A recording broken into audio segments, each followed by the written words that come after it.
just want to say that and welcome you all to this webinar, which has been organized by the DestinE Core Service Platform Use Cases Project. So this is managed by the European Space Agency and funded by the European Commission. And this is a project coordinated by RIA with consortium members Trust IT and the Aristotle University of Thessaloniki as featured members. So early this year, ESA and RIA procured these use cases. So it's the first batch, and they just had their kickoff last month. So what you'll hear today is fresh information. So I'm sure we're all excited to hear what they envision for these use cases. So just to take you quickly on our agenda today. So after this quick introduction and some reminders, we'll hear from Barbara Borgia of CERCO. They're leading the consortium that's implementing the DESP, or the Destination Earth Core Service Platform. So we'll learn more about what exactly the DESP is. And then after that, I'll pass the floor to Antonio Romeo, who's the coordinator of the ESA DestinE Use Cases project that procured these use cases, and he'll take us through one by one and introduce the use cases. So we'll hear from Matthew, Fabian, Alessandra, Georges, and David on their use cases. And then finally, we'll go into Q&A. So just as a reminder, so the public slides and the recording will be made available on the event page on the DestinE website within the week. For the Q&A, please try to keep your questions to the end of each presentation, just in case, some of your questions might be addressed in some of the later slides. And please do add your questions through the Q&A tool. So you have the Q&A tool in your Zoom panel. It's a panel where we have the mute, etc. And the participants. So just note though, if your question is chosen, and if we don't have too many questions, you may be given the floor to speak so that you can say your question directly. Be prepared to introduce yourself just in case.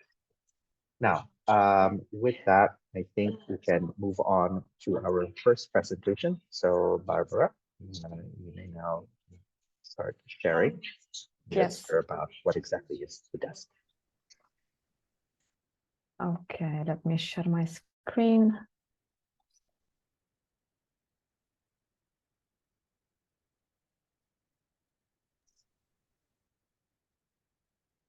You should see the presentation, right? Just has to switch to presentation mode, and that, okay, that goes on. Good. Okay, so good morning, everyone. I am Barbara Borgia, and I'm the service manager of DESP. So today I'm here to talk to you about what is the DestinE Core Service Platform. And in particular, my presentation will focus on these three main areas. So an overview of the platform services, the implementation plan that we have ahead of us, and finally, a view of how the use cases are contributing to the development of the platform and the validation of the platform itself. The DestinE Core Service Platform will expose two classes of services. The platform management services, which are creating the core services around which the ecosystem will be built. In fact, in this layer, there will be the key functionality to enable the relationship among the services of the platform, and we will see the details in the next slides. Then we will have the data management services, which will allow to access to the DestinE data stored on the platform or available through Federation. Having a look at the technical overview, we visualize together the architecture at high level of the DESP. And here I just wanted to remark the interfaces of the platform. We have, of course, an interface with the data lake and also with the digital twins. The interface with the data lake is dedicated to the provisioning of data. So we will get data from the data lake and we will bring them to the platform so that they can be provided to users in the end. And the interface with the digital twins instead provided by ECMWF is dedicated to allowing DESP users to send configuration parameters, configuration requests towards the digital twin, so that after a run with the provided configuration parameters, the users can retrieve the output data through the platform. Having a look at the topology of the user community, we see that there are 4 classes of users. The unregistered ones, which will have access to information through the web portal and a limited set of functionalities of the service desk. Then we have the registered users, divided in 3 typology. The standard users, which are the one performing the self-registration, the registered service provider, which are users which create services on the platform, and finally tenant users, which are standard users that can provide or consume resources or services within a logical pot of resources, which is called the DESP tenant. Going on, we have the DESP administrators for the management of operations of all services, and finally the DESP federated users. So users whose identities are stored externally in external identity provider of the platform, and these users will have access to all the freely accessible functions and services of DESP. Having a closer look at the services present on the platform, we focus initially on the platform management services, in particular the IAM, so the Identity and Access Management service, and the service registry. The first one, the IAM, is dedicated to the management of authentication and authorization functionalities and to the implementation of the federation through a single sign-on functionality. Through this service, in particular, service providers will be able to configure in an autonomous way the access policy to their resources and to their services. The service registry instead is the catalog of all the application available through DESP and all services. The service registry will also expose all the endpoints for each service and also the associated price list, and it is the entry point to be onboarded on DESP, so to become a service of the platform. Still in the platform management services area, we have the dashboard services for having information on the status and performances of each service. The information and dissemination service dedicated to all the provisioning of user manual indication on how to use the services and so on. The accounting, as you can imagine, dedicated to the management of resource consumption. The orchestration platform, which is called the runtime platform, that is a Kubernetes layer sitting on top of the OVH cloud infrastructure, which is at the basis of the overall solution. This component is also responsible for the security and, as you can imagine, of the scalability of the services. Finally, in this area, we have the specialized service desk, that is equipped with the issue management functionality, ticketing, a ticketing system, and the provisioning of technical material for the users. We arrived then to data management services. In this slide, you see the services dedicated to the data access and the data discovery. The data workflow service is one of the entry point to access the data available on the platform or federated, so present in data sources of DESP. This service will be accessible through 2 kinds of interfaces, a set of APIs and a graphical user interface. On the other hand, we see the data cache management service, which will allow access to the local archive of DESP, so of access to the data which are stored within the platform. And the APIs available for this service are S3 and Stack. Then we have a look at the user workflow services, which are two: the development environment and the processing environment. The first one is an environment based on Jupyter, where we designed two different axes depending on the profile of the user: an EO expert and an AI ML expert user profile. And through this solution, it will be also possible to attach OVH containers, but also to choose whether to include CPUs or GPUs, depending on the use case. Finally, the processing environment is instead an environment designed to allow users to generate processing pipelines end-to-end through also the help of a graphical user interface and, of course, a set of APIs.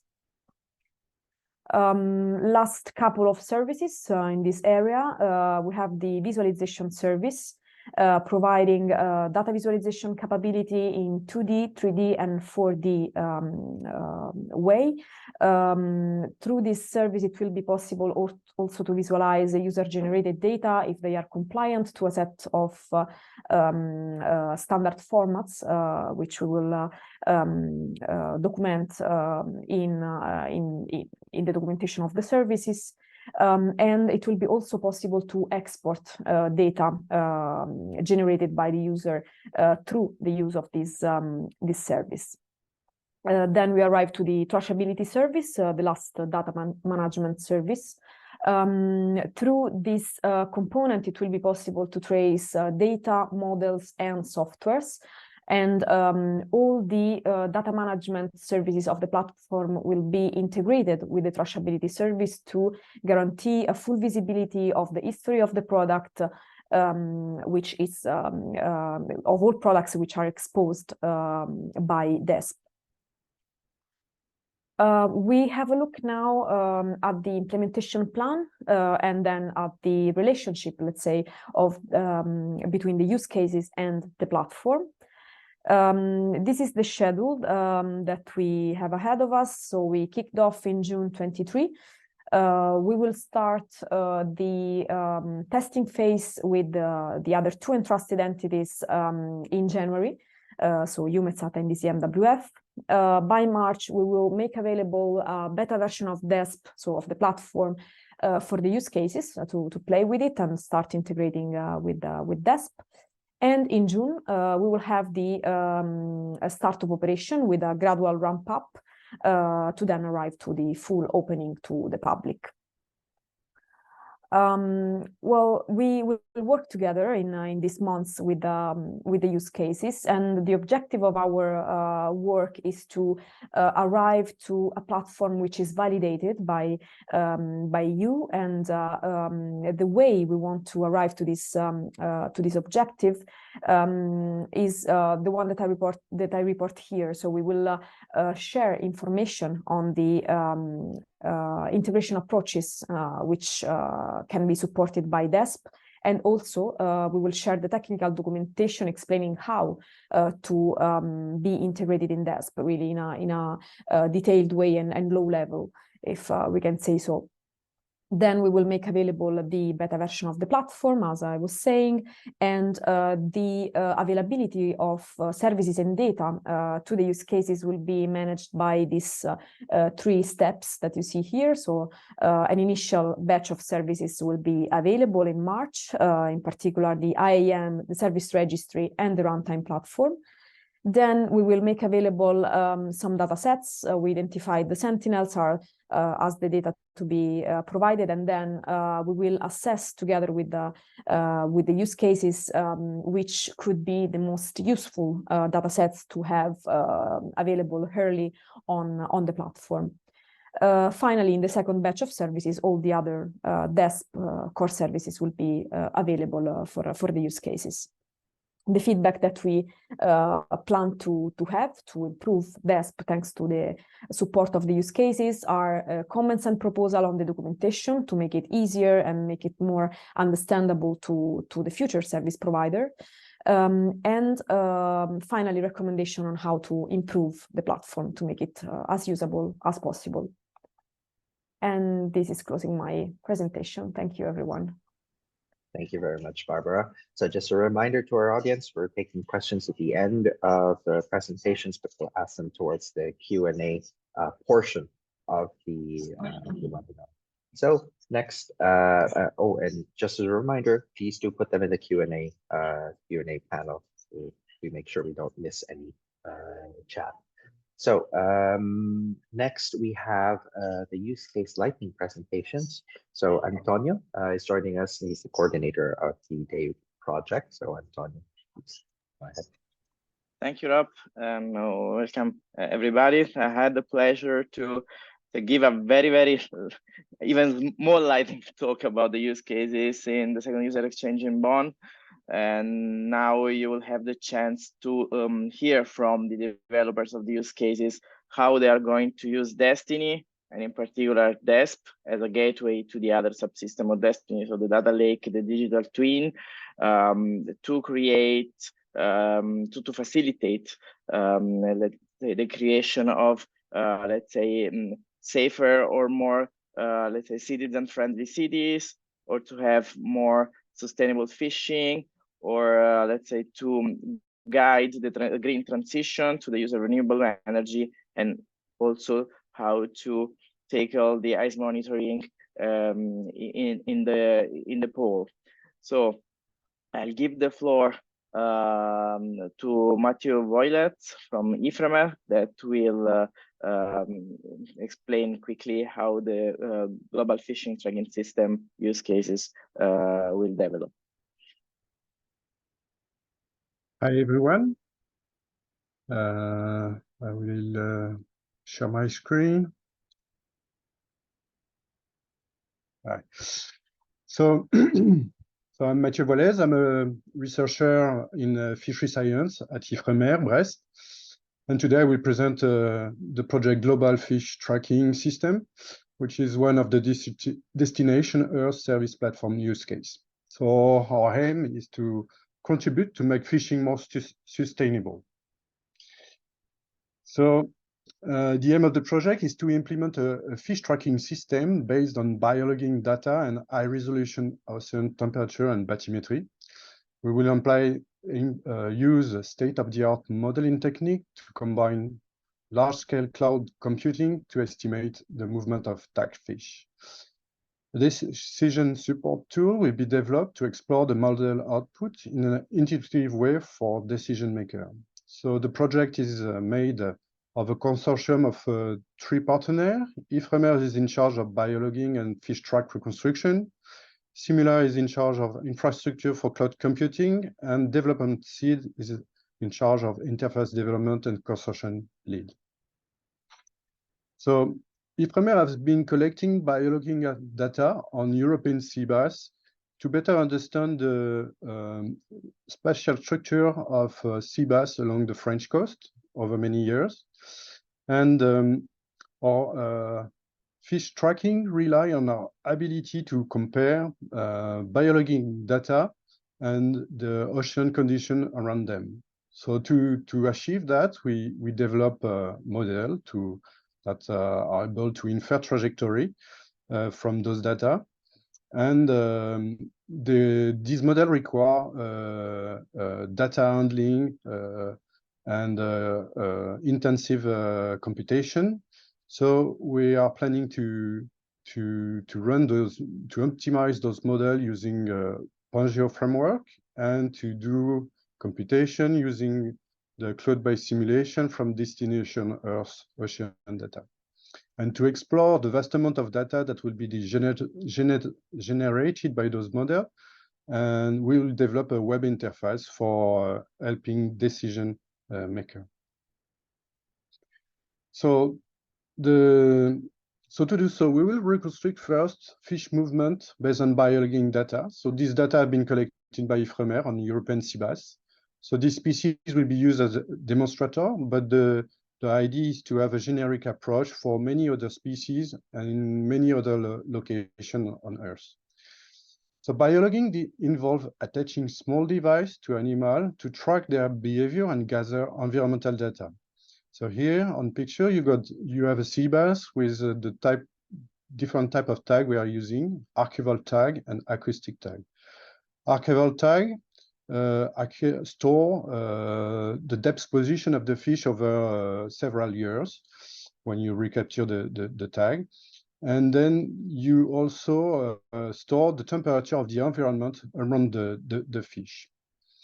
The acoustic tag emits sounds, a unique identification for each individual fish that have been tagged, and they can be used to detect presence of a tagged fish over an acoustic receiver network.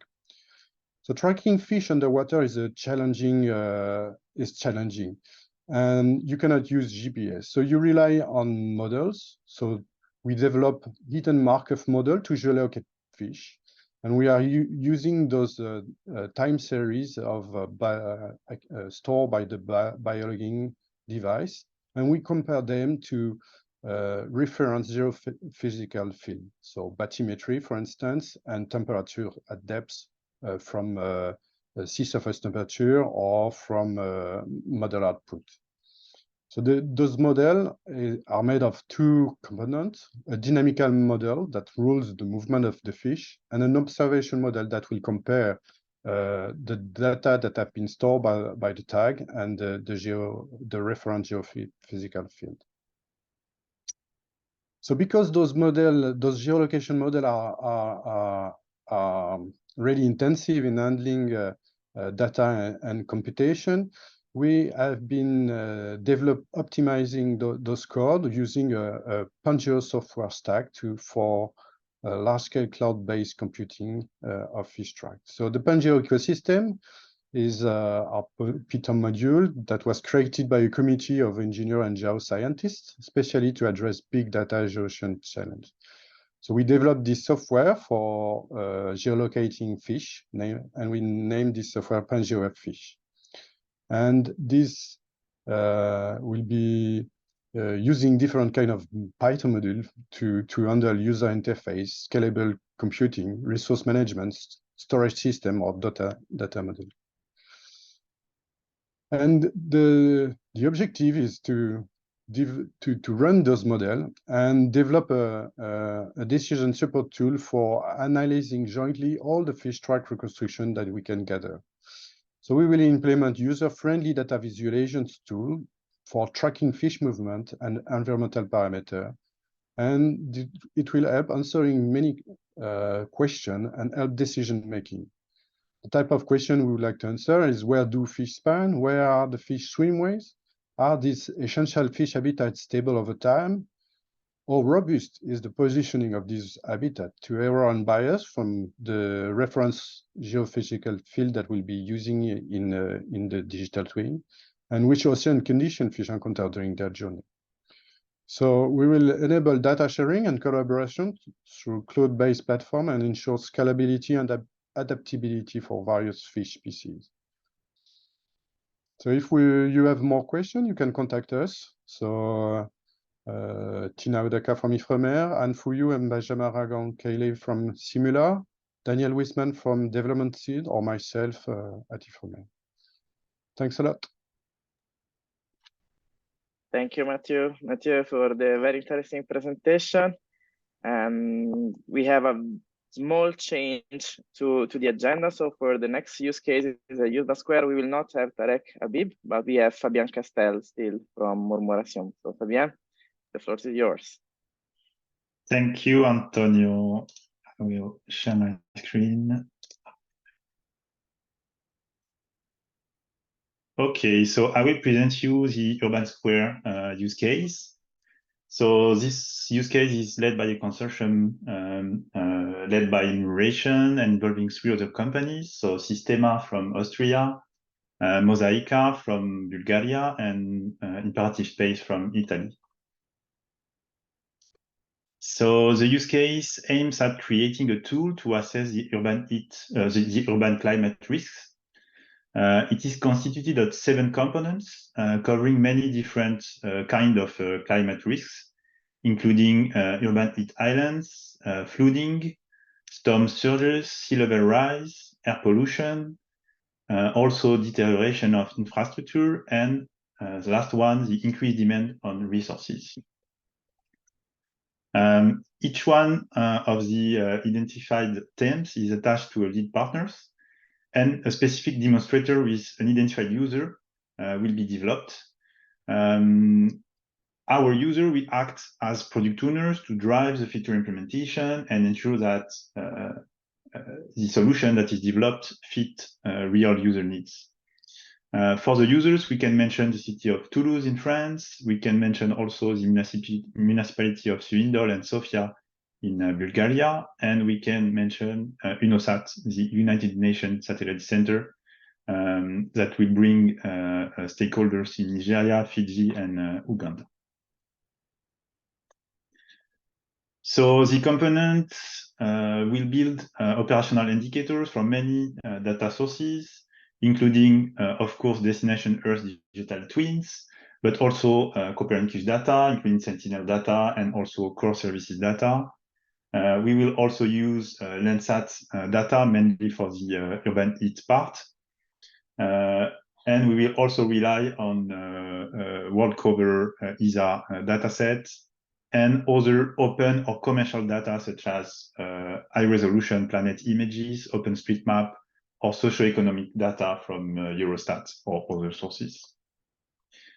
Urban Square is designed to scale, so the 7 components will first focus on local specific sites. But as we are using globally available datasets, we will build a solution that will be deployed on many other locations. And we will benefit from the deployment on the Destination Us platform to be able to scale up easily. So in terms of integration with the DESP platform, all the components except the flood forecasting will be directly integrated within DESP to exploit the available data, services, and ICT resources. For the flood component, we will test another way to interact with the platform, as the flood component is based on an application, an external application that enables forecasting, alerting, semantic queries, and data transformation capabilities. And we will have a kind of federated architecture with DESP on this component, being able to validate the data and services access APIs that the platform provides. So thank you for hearing me. And if you have any question, you can contact me here. Thank you, Fabian, for the very interesting presentation. And now we move to another use case still related to cities, but let's say taking them from a different perspective. And I'll give the floor to the City Nexus use case and Alessandra Feliciotti from Mind Earth. Hello, hi. Thank you for giving us this beautiful opportunity to talk about this project and know more about our colleagues. I'm going to share my screen to start presenting the. Can you all see my screen here? Hello? Well, yes. Okay, thank you. There's a bit of a block though on the right, lower right. I think it might be maybe the Zoom camera. Should I? Let me try again. Try and move. No, it's something else on your screen, which is over top of it. Well, there shouldn't be anything else on my screen, but it could be the Zoom images, people. Not sure. I'm not sure either. Should I just start, or do you want me to try and fix it somehow? Maybe if you can, do you see any like a camera or maybe the okay. Maybe you can just proceed in this case. Yeah, I'll try again one more time, but I don't.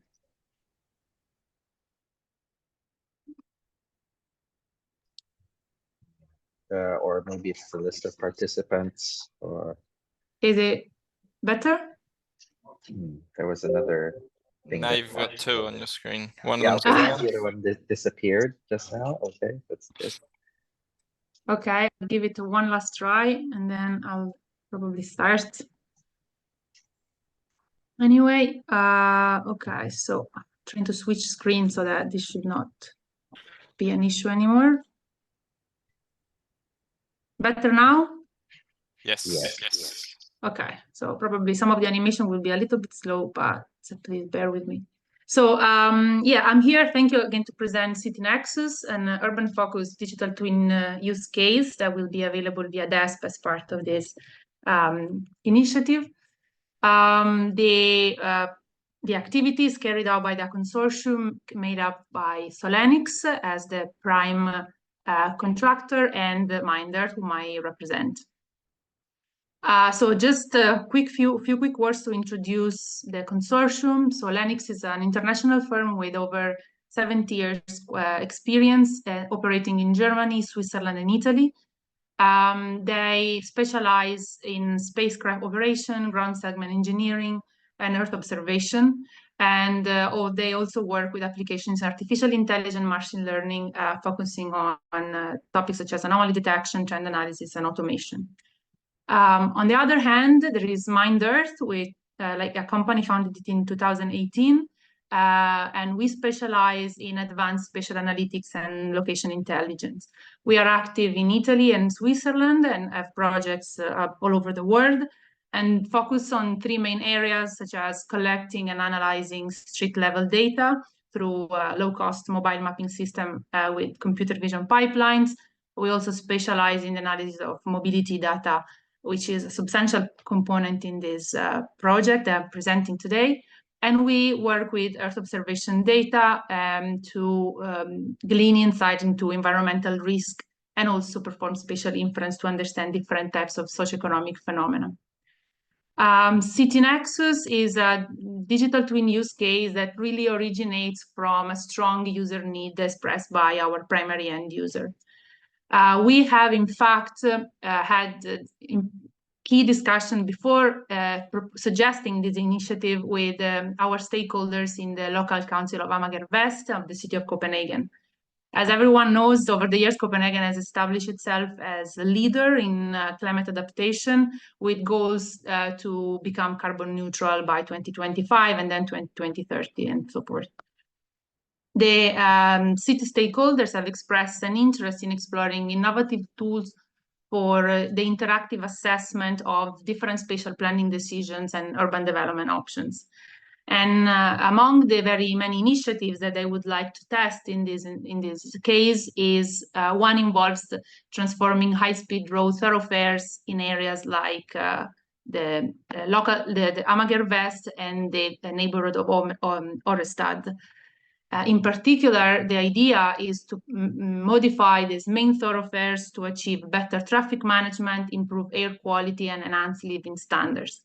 And central to this effort is the ability to understand the impact of these hypotheses of transformation on key indicators such as human mobility, service accessibility, and air quality. So going beyond really purely economic considerations. So to respond to their needs we have proposed a digital twin system whose use case, whose aim is to really assess the environmental, social, and economic impacts of changes in road network, mobility, and urban space design. So first of all, the main aim of City Nexus is to evaluate the baseline condition for human mobility, including key indicators such as air quality, population distribution, public health, and service accessibility. Additionally, relying on artificial intelligence and machine learning pipelines, we will enable users to explore interactively what-if scenarios and assess the real-time impact of urban infrastructure interventions or policy changes across these four KPIs. The what-if scenarios that we have defined based on 4 types of transformation that the city of Copenhagen, the district of Orestad, but also more general, many European cities are currently exploring in the transformation of their urban infrastructure. And these are listed here. So we have a first hypothesis of scenario that involves high-speed road redesign, where we will simulate through our system the tunneling or modification or alteration of any existing road segment, while repurposing the reclaimed ground for different types of urban uses. And again, this reflects ongoing discussions in Amager West and Copenhagen regarding potential transformation of these types of infrastructure. A second type of simulation scenarios that we will have user experiment with is the creation of low emission zones that will be areas where motorized circulation is prohibited or limited to specific class of vehicles. And again, responding to the current trends of the city of Copenhagen to promote the adoption of, for example, low emission vehicles or more active mobility options. A third scenario involves looking at, again, the increase in let's say, low impact, low pollution, let's say, vehicles. And again, this will give the possibility to increase the proportion of different types of circulation types within the area. And finally, a final scenario involves the creation of road speed adjustments. In this case, a user will be able to adjust speed limits for specific road segments or categories of roads, and then evaluate the impact of all these transformations in terms of air quality, environmental pollution, and downstream health impact associated to air quality changes. Sorry. One key important of the what-if scenarios that we are developing is that our focus is really to create and design these scenarios to respond to actual need of our stakeholders, and really to offer policymakers a collaborative environment to experiment with these different strategies and solutions, simultaneously considering different KPIs, which are all fundamental to understand the actual impact of a new policy or a new transformation in the urban environment. To do this, we will be using different types of data, which I will describe briefly. So first of all, we will rely on several data sets that are made available through the to the DestinE data portfolio. This includes Sentinel-5P troponin level 2 daily tropospheric NO2, SO2, CO, and O3 vertical column densities. Also ERA5 hourly estimate for different types of meteorological variables. We will rely on the Copernicus digital elevation model of Europe at 10-meter resolution and core inland cover. In addition to that, we will make use of a type of data that allows to essentially map closely the variations in human presence at resolutions of a temporal resolution of essentially very few hours. We will rely on this with the commercial high-frequency location-based data, which comes from GPS-enabled logging devices that are aggregated and anonymized, and will allow to perform different types of analysis on, for example, commuting patterns, driver behavior, traffic flow or congestion, and understand better overall mobility dynamics in the current situation of, in this case, in the picture Mumbai, but in our case, it would be the city of Copenhagen. In addition to that, to put in relation the mobility patterns with the air quality baseline data, we will rely on two types of data. One is Google Environmental Insight Explorer data collected on Copenhagen via the air quality labs. This data is being collected already by Google Street View cars on weekdays between October 2018 and March 2020. And we will actually have mobility data matching this exact time to make sure that we can reliably link the two aspects. In addition to that, we will also use near ground air pollution level and meteorological data from the national and local ground monitoring networks.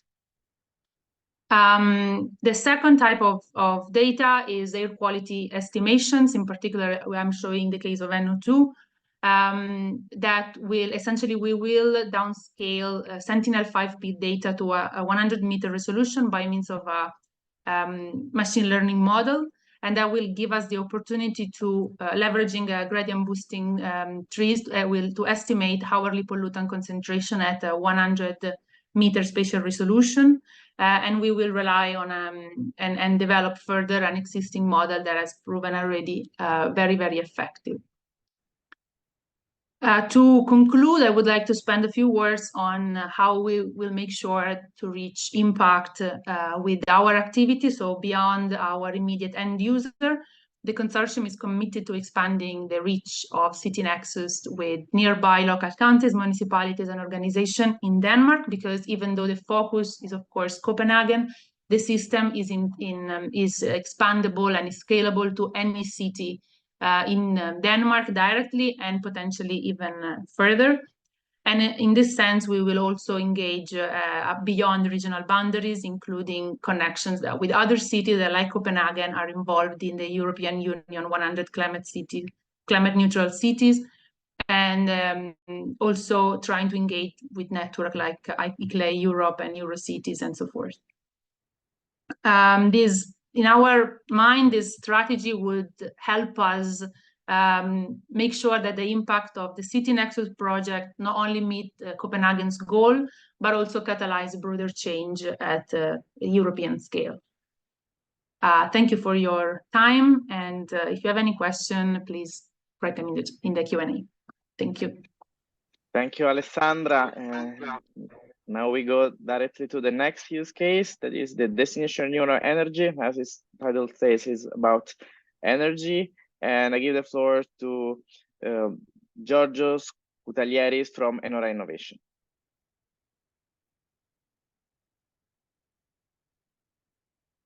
Georgios? Hello, can you hear me? Because I don't know if you can see me. We don't see you. We start my video. Now we see have you. started Perfect. it. Okay, thank you very much. Thank you, Antonio. Let me just share my screen.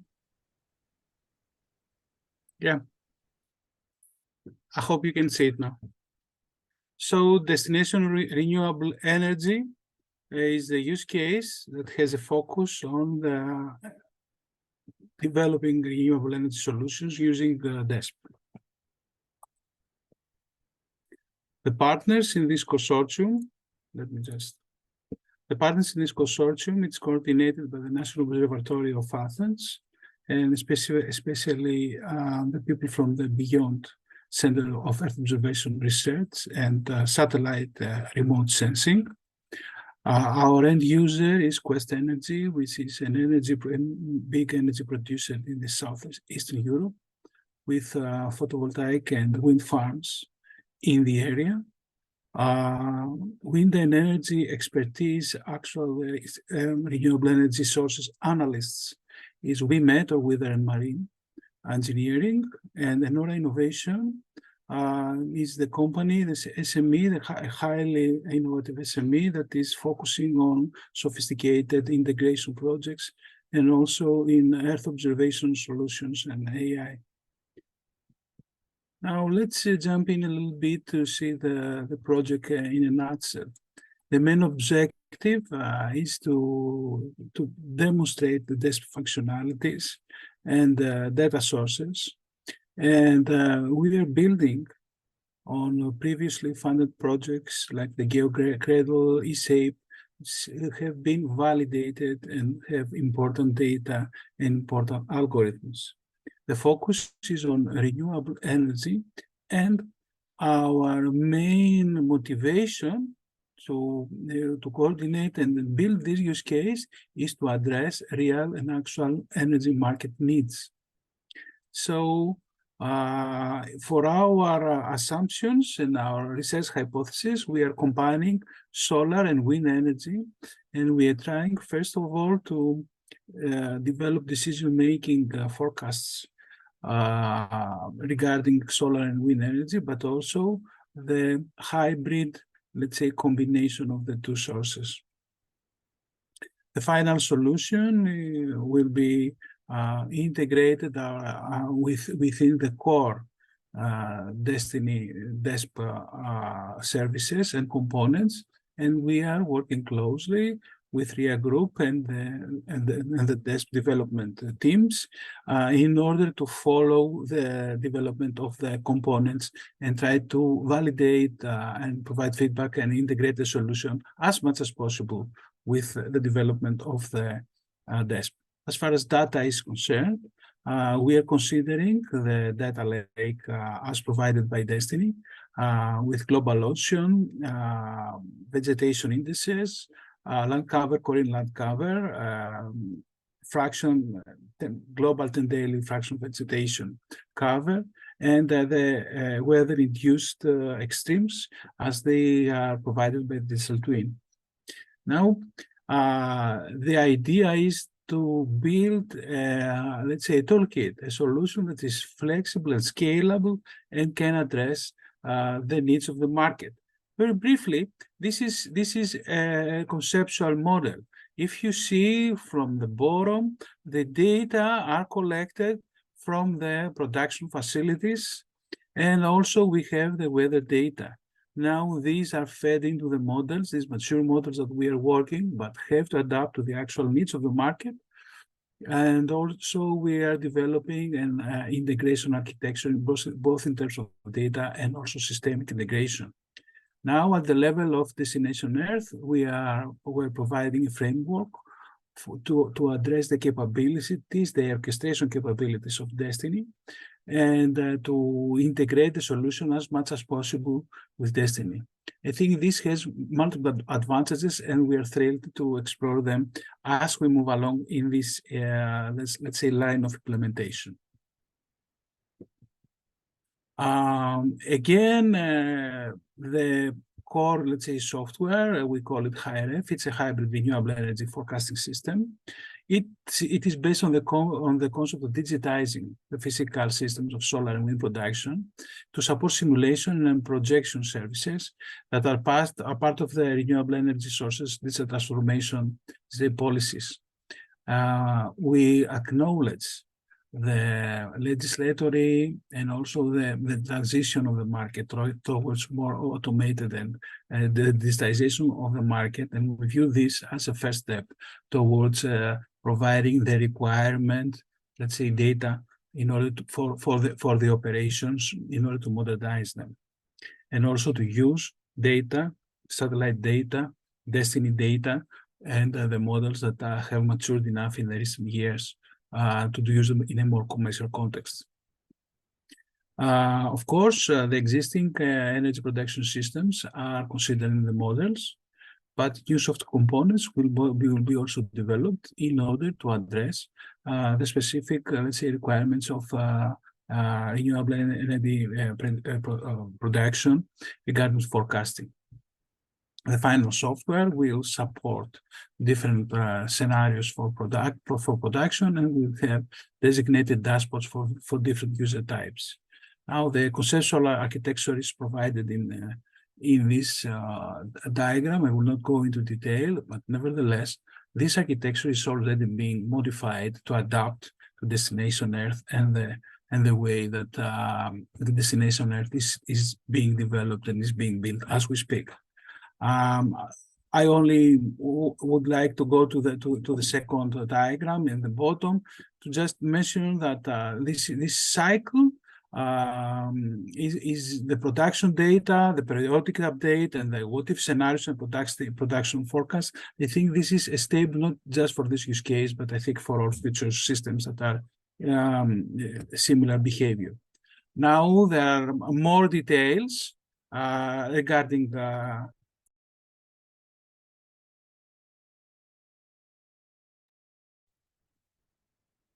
the forecasts. So on the one hand, we have the DESP, the data lake, and the digital twins. And on our own part, we have the solar radiation forecasting and the weather forecasting. Now, this combination leads us to energy production that is integrated in the HIREF software. Now, the outputs and benefits for solar energy, it's a forecast of solar radiation and user-side adaptation techniques, which means we need to adapt our forecast to the specific production requirements. Wind energy, we will predict wind energy production, and we will use historical data and statistical methods based on the available data sets that we own. And let us also see that our vision is also to provide the solution that is scalable. It will act as a proof of concept, but not a throwaway prototype. And nevertheless, to develop dashboards for different user categories. It is very important for this team to somehow engage into extrovert activities and to informing the general public. Therefore, we are targeting end users and engaging end users. We are in contact with a network of companies that are doing solutions, providing solutions, software solutions, tele-monitoring solutions in the renewable energy sector. And I think this consortium in itself has all the end users and the stakeholders in order to develop a solution which is both relevant and can attract interest for further, let's say, work in this domain. Now, we anticipate an important impact if we are successful and when we submit the end solution as we have conceptualized it, because I think it will empower not just the policy makers for better decisions, but it will be useful too in the hands of the energy producers, but also to support the directives and the policy regulations of EU, like the EU Green Deal and the other regulations. I think that's it from our team. I didn't want to enter too many details, but nevertheless, through this network and through these meetings, we'll be delighted to, if you have more questions or interests, either from the other use cases or from participants in this webinar. Thank you very much. Thank you very much, Georgios. And now I give the floor to David After from PolarView that will tell us about the DESIDE use case. Thank you.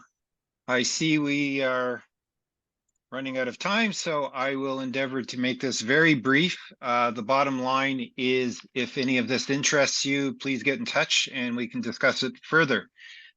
So our team consists of the prime contractor PolarView, two companies that are involved on the technical side, EOX from Austria and Drift and Noise from Germany, and then the three of the Nordic meteorological institutes, Norway, Denmark, and Finland.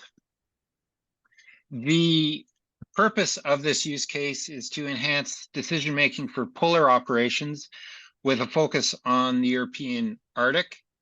We'll be aggregating diverse information sources to provide common products across jurisdictional boundaries. This is an issue particularly in the Arctic, where different countries have responsibilities for information in their own areas. We'll be producing new forecast products to improve decision-making and then customizing the delivery of those products depending on the needs and capabilities of the end user communities. The drivers for this are, first of all, regulatory compliance. There's something called the Polar Code developed by the International Maritime Organization that requires ships and to have particular information when they're in either the Arctic or the Antarctic. And also the impact of climate change. Climate change is happening at rates of 4 times that experienced in the rest of the world. And that has a great impact on planning and policy making in the polar regions. So the benefits of this are, first of all, increased safety. The polar regions are not a particularly safe place to operate.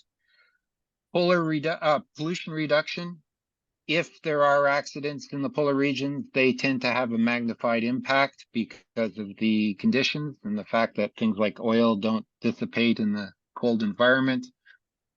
And finally, protection of sensitive environmental areas. And the polar regions are, for the moment, pristine environments, but easily harmed.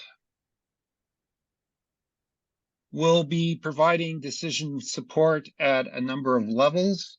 First of all, from a temporal point of view, we need decision support for executing operations.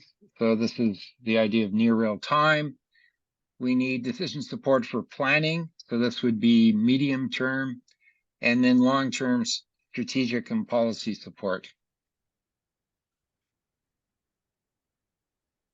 The use case workflow will be ingesting data from DESP and DestinE and other areas where we need information that's not available from that source.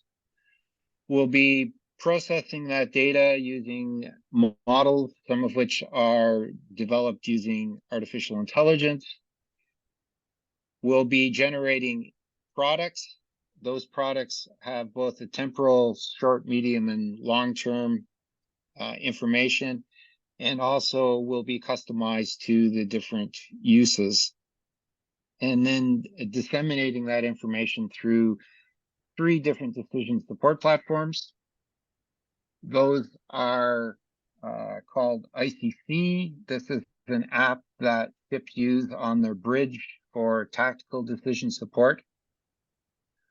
Polar Dashboard, which is used for strategic decisions, supporting policy analysts and residents.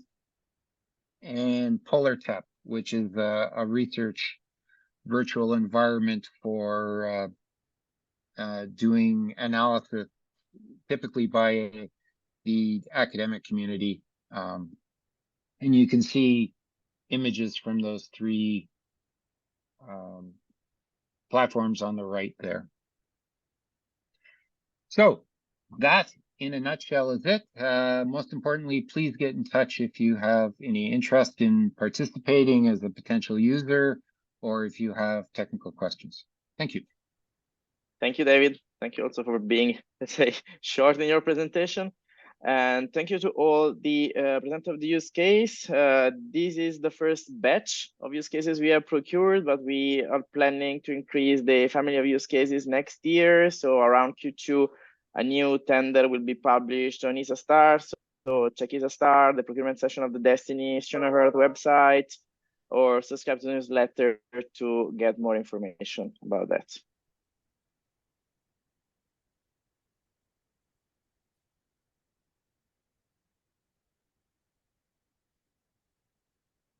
Okay, so thank you very much for our presenters. Unfortunately, we've run out of time. However, maybe if somebody has a burning question that they haven't asked yet through the Q&A panel or in the chat, please raise your hand now. Maybe we can just take. Okay. Meanwhile, I think everything in the chat and the Q&A has been addressed already. Okay.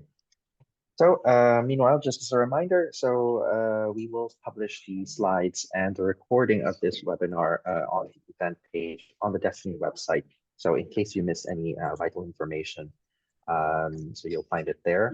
And if there's a particular doubt that comes into your mind after this webinar, don't hesitate to write us. So through the website, there's a contact, there are contact details there, so you can also reach us through that.